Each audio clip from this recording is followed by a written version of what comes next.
Yo, Alex here. This is the new base model iQOO Neo10, and the reason I wanted to give it a try is because the display is supposed to be a lot better when it comes to eye strain. If you've seen my Neo9S Pro review, you'll know how much I like that phone, but as the months went by, I noticed that my eyes were getting increasingly more prone to fatigue. The all-brightness PWM dimming, which was supposed to help with eye strain, didn't really work for me, and actually made things worse in higher brightness. I couldn't even stand to look at the screen for more than a few seconds in that mode when the brightness is higher. So, out of concern of my own health, I switched back to an iPhone SE3 with an LCD display. I ended up learning the hard way that there is more to this than meets the eye when it comes to, eye strain. There are so many other factors at play aside from just PWM dimming frequency. Which is why that's the first thing I want to talk about here, since if I can't stand looking at the screen, it doesn't matter how good the rest of the phone is. Despite how some early reviews have mentioned that it's supposedly really good when it comes to reducing eye strain, I was still skeptical. It's an LTPO panel which is known to be worse for eye fatigue compared to LTPS. It is using all brightness high frequency PWM dimming by default, which didn't work for me on the Neo9S Pro, and the display is even made by the same company, Visionox. After using the phone extensively, I have some good news, but also some bad news. The good news is that it's a lot better than the Neo9S Pro, and also noticeably better than the iQOO 13 I recently reviewed, making it one of the best LTPO screens I've seen when it comes to eye strain. I have no idea why that's the case even after seeing a couple of in-depth analysis on the display on Bilibili, but I did notice that the darker black lines here, the modulation depth, seems to be a bit lighter, so that could be a reason. The bad news is that it's still giving me some eye strain, especially at higher brightness and at the lowest brightness. The latter is easy enough to avoid, just don't set the phone's brightness too low and don't use the phone in the dark. The former is a little trickier to handle for a variety of reasons. There's an option to turn off all brightness PWM dimming, which switches over to a DC-like dimming and is easier on my eyes at higher brightness, but it's still not completely strain-free for me. It could be the screen itself, or maybe it's because it's an LTPO panel, I have no idea. But there's really no point talking too much about this option since there's an issue where opening a game will trigger all brightness PWM dimming again no matter what settings I use. It might not be that bad indoors, but if I'm outside and want to play a game while having a cup of coffee or whatnot, it's going to be PWM dimming at higher brightness, which isn't great for my eyes. Not to mention as well that there is another issue where if the all brightness PWM dimming is turned off, it will cause Genshin and Honkai Star Rail to drop its FPS to below 50, which noticeably affects gaming experience for me. It's likely some bug with game optimizations since Zenless Zone Zero and Wuthering Waves doesn't have this issue. It could also be because I'm using the global client instead of the Chinese client. So I'm pretty much stuck with all brightness PWM dimming while gaming no matter what.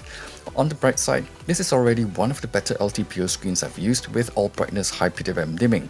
While it still doesn't quite work out for me, I think I'm probably in the minority that is very sensitive to PWM flickering, so I think it is most likely going to be fine for most folks.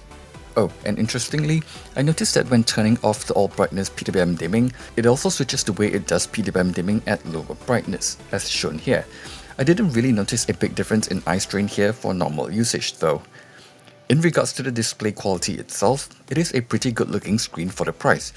Typically, a lot of phones at this price range tend to cut corners here to reduce costs, but I don't think that's what iQOO is doing this time round. The screen I see here looks comparable to some flagship devices I've seen. It's using a 1.5K screen with 80 LTPO panel with high refresh rate, it has excellent clarity with very little off-axis color shift, it is able to get more than bright enough for outdoor usage, color seems to be a bit more accurate than the iQOO 13, and there is no uneven tint or obvious grain even at very low brightness. It's so good that it has restored my faith in Visionox a little, though of course this is just my unit and I'm not sure how good their QC is this time round. The Neo10 also comes with an ultrasonic fingerprint sensor, which is easy to reach, fast to unlock, and works even when my finger is a little wet. The only downside is that it's more picky when it comes to the thickness of screen protectors, so do take note. The Neo10 is using a Snapdragon 8 Gen 3 chip that I think most of us are already very familiar with, so I'll keep this short.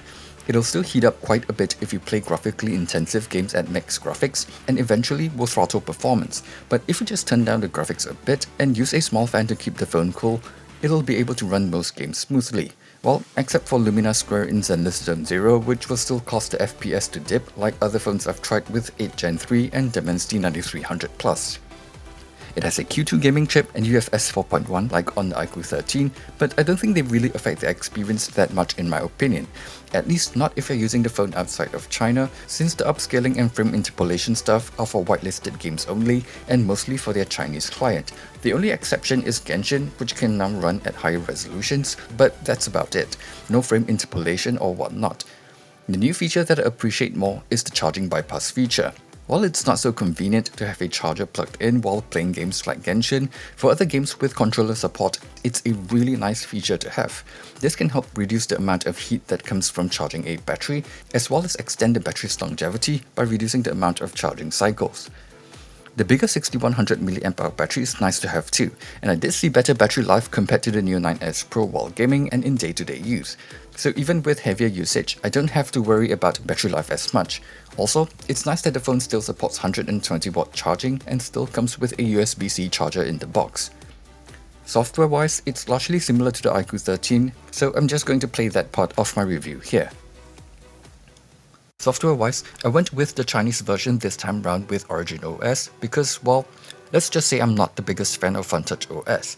This new version of Origin OS 5 is largely similar compared to Origin OS 4 on the Neo9S Pro, just with nicer animations here and there, a few more useful features, and a bunch of AI stuff which I won't be talking about since it's not something I care about at all.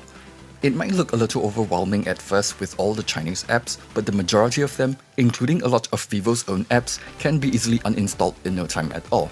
This is way better than the global FunTouch OS, which is more restrictive and has useless apps that can't be uninstalled. I know because I used the global version iQOO 12, and it was super annoying, especially with them putting a Jovi button in the quick settings tab that can't be removed. Anyway, Origin OS 5 is really smooth, responsive, and really nice to use. I like how Chinese OS in general handles permissions and privacy controls. Origin OS's customization options are quite nice and useful. The UI design looks clean to me, and it has quite a few useful features. Not going to dive in too deep since this is something that is quite subjective, but just want to give a mention to this new custom brightness setting. It basically gives you a test to learn about your own preference for brightness level. I know Android is supposed to have adaptive brightness, which does something similar over time, but on some phones, it never quite worked that well for me. Some are better and some are worse, but none of them worked as well as on iPhones for some reason.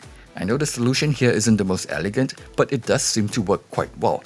After doing this, I almost never have to manually adjust the brightness.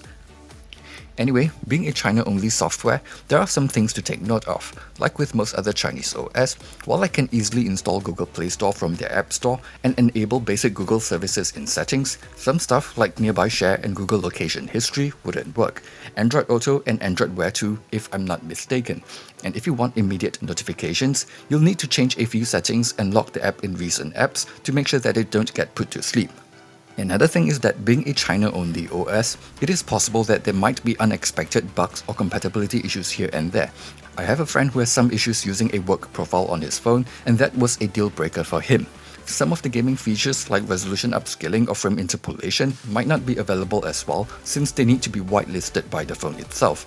For example, while the global version of Genshin finally got support for resolution upscaling, it still doesn't support frame interpolation, even though it is supported for the Chinese client for Genshin.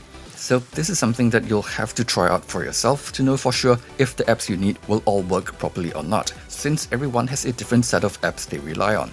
Oh, by the way, for folks watching this in Singapore, I've had no issues with the few banking apps I'm using, no issues using SingPass, and Google Pay works just fine too, though I'm not sure about public transit since I don't use my phone for that. The only thing I want to add here is that I noticed that a particular banking app I use would always force close during the first launch if it's not in recent apps. Everything else seems fine. Not sure if it's just Origin OS 5 being a bit less stable on the Neo10, or it could be the application itself. Camera-wise, like on the Neo9S Pro, it's just okay. The processing is too heavy for my taste, but it takes usable photos. But being a base model instead of a Pro model, the ultra-wide-angle camera is just an 8-megapixel sensor that is mediocre at best. It's a gaming-centric budget phone, so this level of camera performance is to be expected. In the end, after spending some time using the phone, it really just feels like I'm using the Neo9S Pro, but just with a nicer display, a better fingerprint sensor, better battery life, and a slightly better gaming experience solely thanks to the charging bypass feature.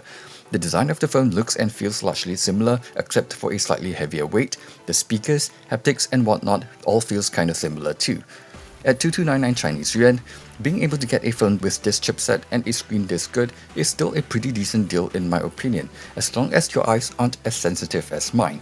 While it is already one of the better screens I've used recently when it comes to eye strain, I'm at a point where I'm taking absolutely no chances when it comes to my eyes. As long as there's still some noticeable eye strain, I'm not going to torture myself and try to live with it.